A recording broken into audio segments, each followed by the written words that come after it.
Hi everyone, welcome to Movie Summaries. Today we are summarizing a 2016 horror movie called The Boy. Fair warning, there are spoilers in this summary. Enjoy, and be sure to subscribe to watch more videos weekly, and hit like. An American nanny, named Greta Evan, is moving to the UK to work for the Hellshires family, and to get away from her obsessive and abusive ex. At first glance, she is amazed by the Hellshires manor, which is secluded and surrounded by forest all around. She enters the home, and takes her shoes off for respect. She calls out for Mrs. Hillshire from the parlor, but no one comes to greet her, and she decides to take the liberty to give herself a little tour. Upstairs, she comes across a room filled with old-fashioned toys. She picks one up and chuckles to herself, when she is suddenly startled by a noise behind her. It's Malcolm, the grocery boy that comes weekly to bring produce for the family. Malcolm is instantly smitten by her, and he heavily flirts with her. He also tells her about the Hillshire family, and when he starts to say something about Brahms, the son-child of Mr. and Mrs. Hillshire, at which point they both arrive. Mrs. Hillshire doesn't look kindly upon Greta, and instantly notices her sock-clad feet.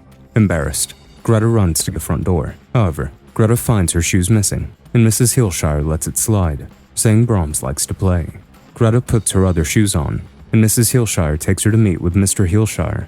She's introduced to Brahms, a lifelike porcelain doll, but she thinks it's some prank being played on her. She gets very serious looks from Mr. and Mrs. Hillshire. Malcolm steps in and signals Greta to play along before leaving. Greta does as told and takes the doll's arm and says with a forced smile that she hopes they can be friends. Mrs. Hillshire gives Greta a quick tour of the house and tells her the rules of the land. The Hillshire family always keep leftovers in a portable fridge container. They also have traps around the house to trap the rats in the walls. Moreover, all the windows in the house are painted shut.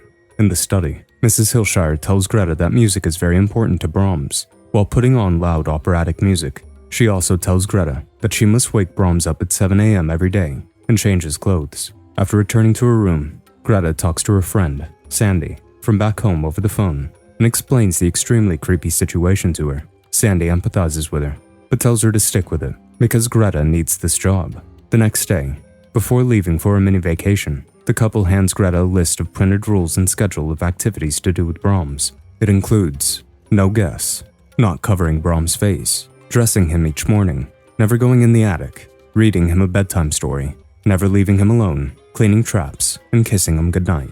Wow, they are crazy. As soon as the couple leaves, Greta does everything she was told not to do.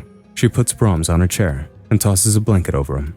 She makes herself a sandwich and throws the waste food in the trash. After eating, when she heads upstairs to her room and turns around to look at the doll, she notices that its blanket has been pulled off. Slightly unnerved, Greta roughly puts the doll in the bedroom and locks it before going to her room to sleep. Greta later wakes up to hear a muted wailing noise. She checks Brahms' bedroom and notices the doll's wet cheek, which looks like tear tracks. Greta initially freaks out, but soon notices water dripping on it from a ceiling leak and laughs at herself. Greta then hears the doorbell. It is Malcolm, who has brought Greta's first week of pay in an envelope. Greta asks him about the creepy doll, and he takes her to the actual Brahms grave outside the manor. Brahms burned to death in 1991 on his 8th birthday, and after his death, Mr. and Mrs. Hillshire made the doll their son. Greta immediately regrets judging the couple too soon. Malcolm then offers to take her out of the house later that night. After Malcolm leaves, Greta goes back inside and starts picking out clothes. Greta sets aside a coral dress and a necklace in the bathroom before stepping into the shower. However, when she gets out, she finds both of them missing. She also notices a chunk of her hair has been cut off. Panicking, she rushes out of her room to find the attic open and the stairs pulled down. She grabs the fire poker and climbs up the stairs. As soon as she's in the attic, she gets locked inside. She hears Malcolm's car pulling up outside and tries to get his attention, but without success. Malcolm eventually leaves, and Greta starts looking around the attic. As she looks at the picture of the real Brahms, the attic door suddenly opens. She calls Sandy again and tells her about the strange occurrence. Sandy advises her friend to hang in there. Sandy also delivers bad news. She reveals that Greta's ex had dropped by again, and he managed to pull information about Greta's whereabouts from Sandy's 10-year-old son. Sandy is apologetic, but Greta assures her that her ex won't come all the way to the UK after her. You never know what some people are capable of. The next day, Greta finds her missing shoes outside her room's door. Unnerved, she inspects Brahms' room to find the doll in the bed sitting upright, with Miss Hillshire's list laying next to it. Scared, she runs back to her room and locks herself inside. Suddenly, the phone rings, and when she answers it, she hears a small, tiny voice, like a child, calling her name and asking her to play. She starts crying and screaming, demanding to know who this is. She then sees someone outside her room, asking her to come out. When Greta refuses to come out, the person outside puts a tray on the floor before leaving. Greta gathers some courage and ventures out to inspect. Turns out, it is Greta's favorite peanut butter and jelly sandwich. She picks it up and starts laughing and crying hysterically. She then goes over to Brom's room and sees the doll sitting next to the list. Greta gives in and realizes that she must follow what's written on the list to be on Brom's good side. Over the next couple of days, she follows what's written on the list to a T and takes care of Brom's. Meanwhile, on their trip, Mrs. Hillshire is writing a note to Brom's, apologizing for leaving him. In the letter, Mrs. Hillshire has written that the girl is his now. Wait, what? After mailing the letter, the couple drown themselves in the sea. Oh shit, they really are passing their burden on to someone.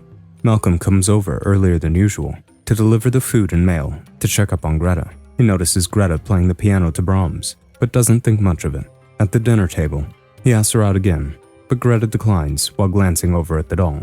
Malcolm takes it in stride and takes Brom's hand and asks to take Greta out. Seeing Malcolm treat this as some sort of a joke, Greta takes him upstairs to prove that Brom's is alive. She places the doll in a sitting position on the ground in his room and draws a rough outline around the doll. She then takes Malcolm back to her room because she thinks Brom's is shy and only moves behind closed doors or out of sight. They wait a few beats before going back into Brom's room. When they return back again, the doll is gone. Malcolm is shocked. Greta is ecstatic that someone else is also experiencing this and that she's not crazy. Greta and Malcolm walk outside for a walk. They speculate that it must be a spirit in the doll that's making it alive. Greta also tells Malcolm about her abusive relationship with her ex and the miscarriage she had. She admits that she can somewhat relate to the Hillshires because they lost a baby too. Malcolm comforts her and they kiss. When they go back inside to her room, presumably to make love, they hear music from another room, interrupting them. They head downstairs to find the doll in the study. Greta speculates that he is not happy, so she puts him back to bed. Malcolm is unnerved by the ordeal and tells Greta about something that happened 20 years ago that he held back from her because he didn't want to scare her. Malcolm reveals that on the day of Brom's death, a girl who used to play with him every week went missing while they were playing. After the house burnt down and Brom's died, she was found dead in the woods. The next morning, while making breakfast, Greta hears the billiard balls clacking from the study. When she investigates, she learns it's her ex, Cole, worried about what Brom's might do. Greta tells him he shouldn't be here. Greta tries to hide him, but Cole realizes that it's a doll and laughs. Malcolm arrives. He is worried about Cole's presence, but Greta sends him away. However, Malcolm doesn't leave. He watches out for a car from his car outside. Before bed, Greta brings blankets and pillows for Cole. Seeing Greta acting so distant, Cole grabs her and tells her he's not letting her go again and orders her to be packed by the morning for their flight to the US. Greta puts Brom's to bed and tearfully whispers to him that she needs his help before falling asleep. Cole wakes to the middle of the night to blood dripping on his head. He wakes up and yells for Greta. She comes downstairs to see a bunch of rat carcasses from the traps on Cole's bag and a bloody message written on the walls that says, "Get out." Cole accuses Greta of doing it, but she vehemently denies it. Greta notices the doll in the corner and asks him what he did. Greta, come on now. Didn't you ask Brom's to do something before going to bed? Angry, Cole grabs the doll. Malcolm overhears the commotion from his car and runs inside. He sees Cole flailing the doll around and tries to take the doll back from Cole, but Cole slams the doll onto the ground, shattering it to pieces. Cole unknowingly unleashes the wrath of the doll, and the house seemingly becomes alive and its walls start shaking and groaning. The trio panic, and Cole puts his ear against the mirror on the wall. Suddenly, the noise stops, and out comes a man with a porcelain mask over his face from inside the walls. It's Brom's, who never died in the fire. Brom's immediately lunges at Cole and stabs him in the neck with a shard. Malcolm drags Greta away, and the two flee. They head to the front door, but Brom's immediately blocks their way. Left with no choice, they run upstairs and lock themselves in Greta's room. She finds a panel in the wall, and they both go through a pathway in the walls. Greta finds stairs that lead into some small room beside the attic. It's Brom's room, where he lived all these years. There's a life-size fabric doll on the bed, wearing Greta's missing coral dress, necklace, and hair. It turns out, Brom's never died, and he is psychotic. He faked his death, and has been living in the walls for 20 years, probably to eschew jail time for murdering his playmate. Mr. and Mrs. Hillshire enabled everything in order to keep their son. Greta finds the letter written by Mrs. Hillshire and realizes that she was leaving her to take care of him forever. Greta is shaken by the truth. Malcolm finds an alternate path, and the two attempt to escape. But soon Brom starts following them. They come across a narrow passage that leads to a hatch that leads outside. Malcolm tells Greta to leave, and he stays back to stop Brahms. He overpowers Malcolm and smashes his fist in his head, knocking him out. Brahms then tells Greta to stay in his childlike voice, but when Greta disregards his order and leaves, Brahms screams at her in an adult voice, threatening to kill Malcolm if she leaves. Greta makes it outside, but decides to return to save Malcolm. She enters the house from the front door and grabs a long letter opener. She soon finds Brahms standing before her. Greta tells him that she kept her promise of never leaving him. When Brahms reaches for her, Greta uses her nanny voice to tell him that it's time for bed. It triggers something in him. As he follows her orders obediently, she puts him in bed when he asks for his goodnight kiss. However, she tells him he won't get any kiss as a punishment and proceeds to retreat. Brahms grabs her and forces her to kiss him. Greta reluctantly presses her lips to the porcelain mask. When the audacious Brahms tries to get intimate, Greta stabs Brahms in the stomach with the letter opener. Enraged, Brahms throws her at the wall and starts to strangle her. Greta almost passes out, but she manages to grab the letter opener and push it in more. Brahms collapses, and Greta runs to Malcolm. Malcolm is alive, and the two leave in his car. The movie ends with someone painstakingly putting the doll back together. Jeez, that's not how I expected the movie to go. Hope you enjoyed our summary. Make sure to like, subscribe, comment, and turn on notifications so you can watch more videos weekly. Thanks.